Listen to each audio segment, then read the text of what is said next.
How much do they consume in a day?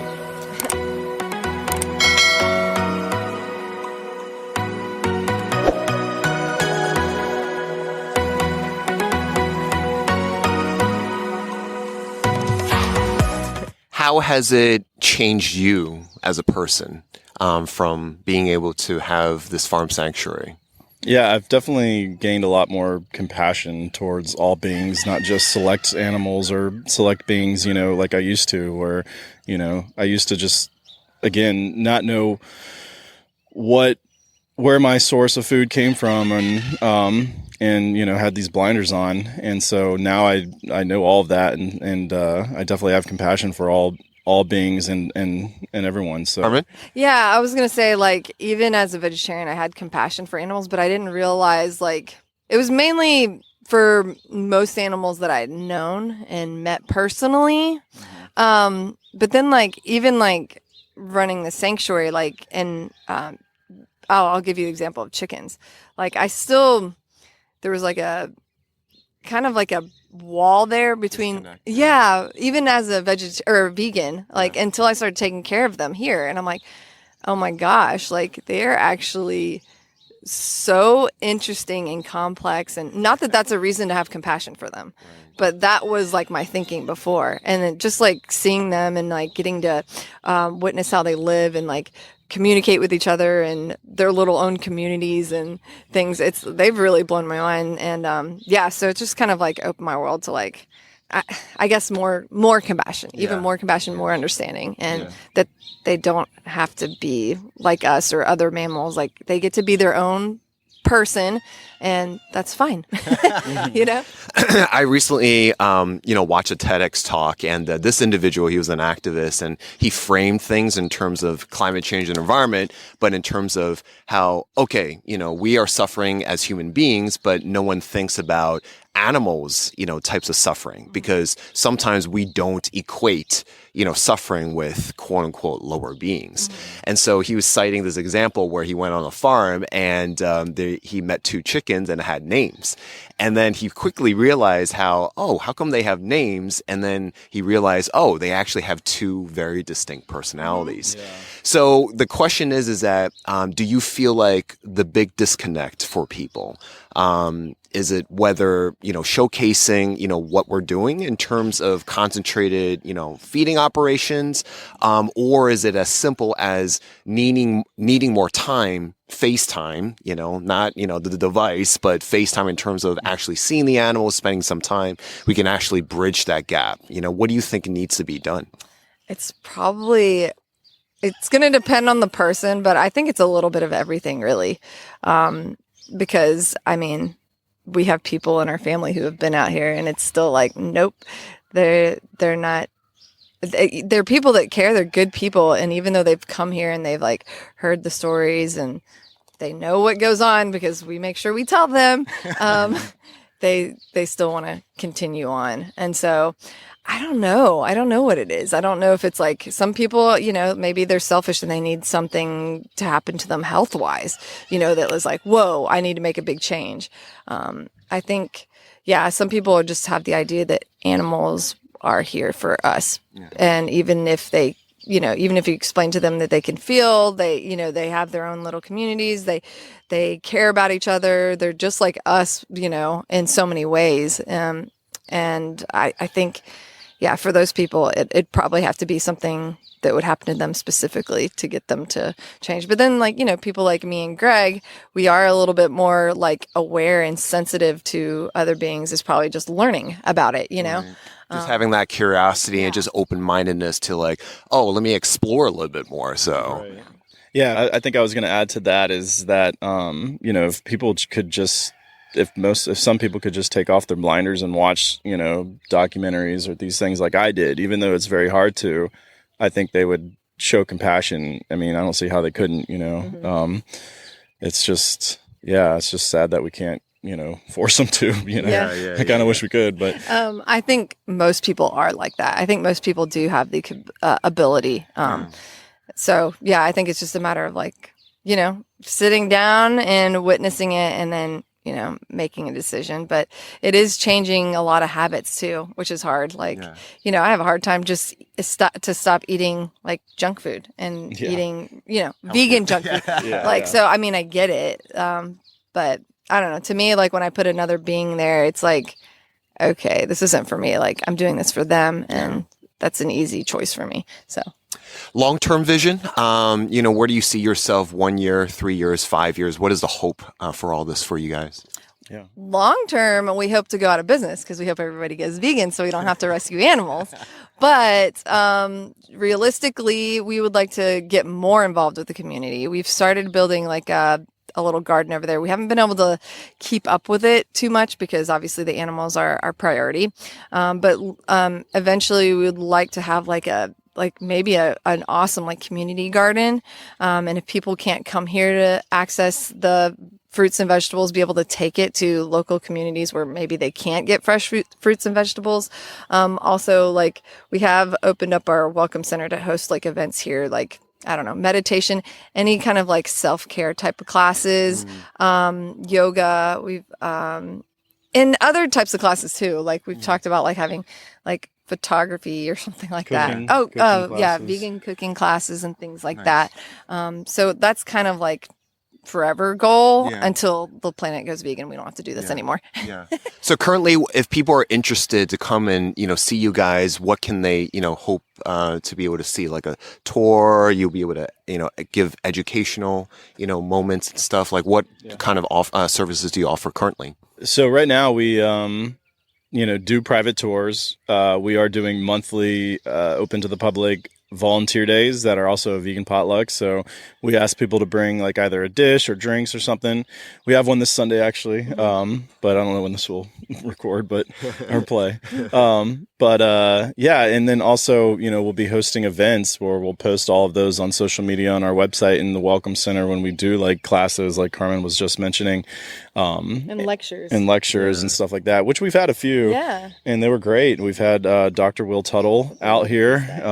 We've also had a yoga class, and we've had, a couple events in there so far. And we'll get, some awesome vegan food catered and, have a tour of the residents here and stuff. So, what kind of reception have you guys received? Like what kind of feedback, like any light bulb moments have you seen in others? Yeah, we've definitely had a few people that have come out and been like, wow, like after meeting the animals, I just, don't see how I can, choose to continue eating them. Or we've had others that, just want to continue to come and be a regular volunteer, or, also like people that want to join and be a member to continue to support us monthly to sustain the sanctuary, which is a huge impact. So for sure. Yeah. I would say, we do have those few people that are like, oh my gosh, I had no idea that sheep were like that, and they're just like, that's what it takes for them to be like, okay, I want to take steps to do this. I'm working towards not eating animals, or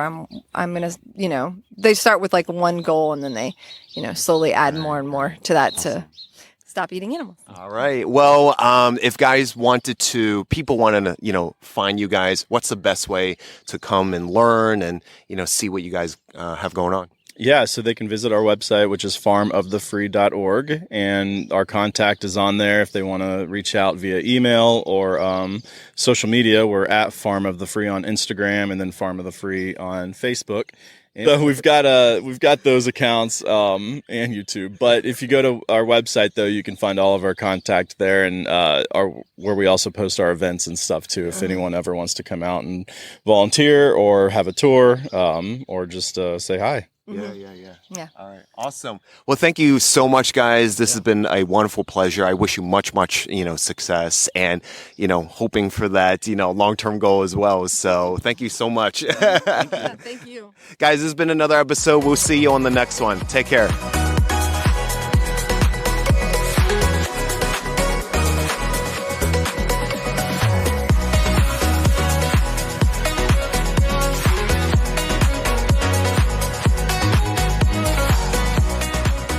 And then that's Dave.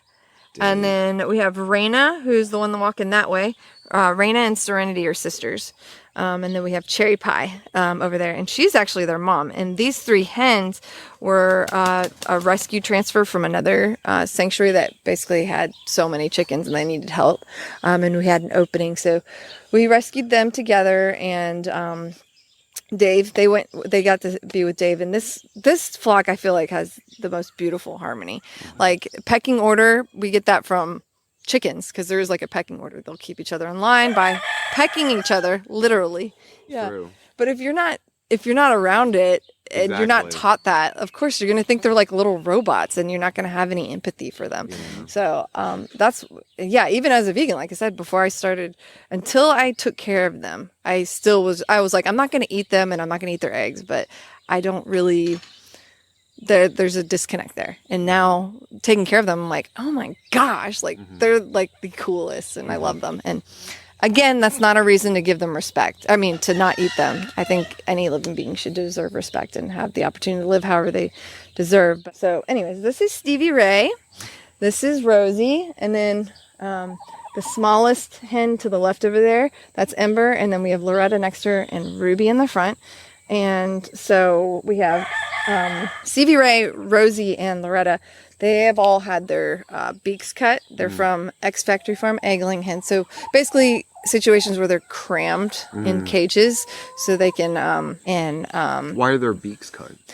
because basically when they're crammed like that, they start going a little loony and they start pecking at each other. And when they do that, then they have to put them on antibiotics and then you can't sell their eggs. So it basically keeps down Hurting each other. damaging the goods, if you will. So they just cut their beaks. And yeah, it's unfortunate because their beaks are so important. The top beak is supposed to be sharper. And so they use it to dig. And they also use it to pierce fruit. And these girls, they can still do it, but it's blunt. So they can't pierce it like they would normally.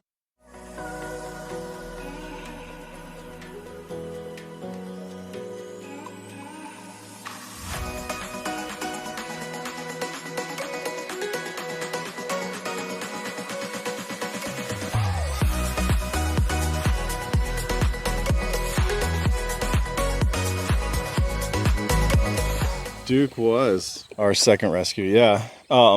He was actually posted on Craigslist where someone was trying to sell him and because they were moving, but we don't buy any of the animals, of course. So I asked them, I told them we have a sanctuary we just started and, we're open to taking, Duke if they're willing to surrender him to us, and they were like, sure, so they loved that, he was going to go to a sanctuary, not like somewhere else and stuff, because he was their pet.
Pigs are very clean, and like I said, they don't like to poop and pee where they eat and sleep. And in the animal agriculture industry, it's horrible because they're literally forced to pee and poop where they are, and they do not like that. And that to me Because is they don't have the room to provide them to do separately. No, they just keep them confined. Yeah. So mini pig breeding is like a huge problem, especially in Georgia. People are breeding them as pets, and They're not realizing they get so big, and they're incredibly intelligent. So you have to be able to provide them a very enriching life. Otherwise, they become destructive. It's not their fault. Yeah. But if you keep them in your house and you don't give them enough stuff to do, or if you just put them in the backyard, you're going to have to give them stuff to do because they're very, very smart. And so if you don't have the right fencing, they'll like break the fencing and get out. So thankfully, we got really lucky with her. She's Can you very. give me an example of, I guess, her intelligence? She basically, well, they said they're smart as 3-year-old. They're smarter than dogs, basically, and they can play video games and yeah, like simple video games, but they can do that. We don't make her do any of that because she's here at Farm of the Free. She gets to do what she wants. We try to let her live as free as possible within. Now she's peeing. But she's very particular. She only pees and poops over here. They do not. They don't like to pee and poop where they lay or eat. So she's actually she's the cleanest animal we have here. She gets to sleep in our med shed, and she does not make a mess.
Look, see now, Pippin. I like Pippin. Greg, will you scratch his armpit? You like his armpit scratch.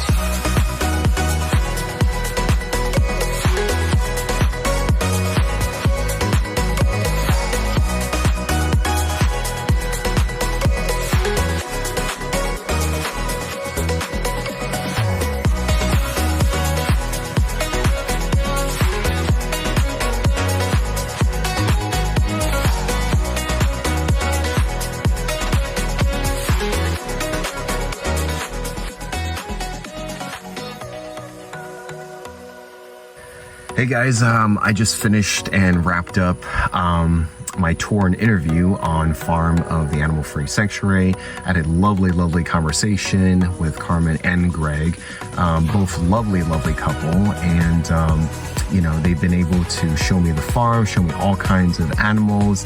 I had to remember all their names and taking a deep dive into their personality and being able to see what they do here. It's an incredible mission, and you guys definitely want to check them out. And we'll see you guys on the next one.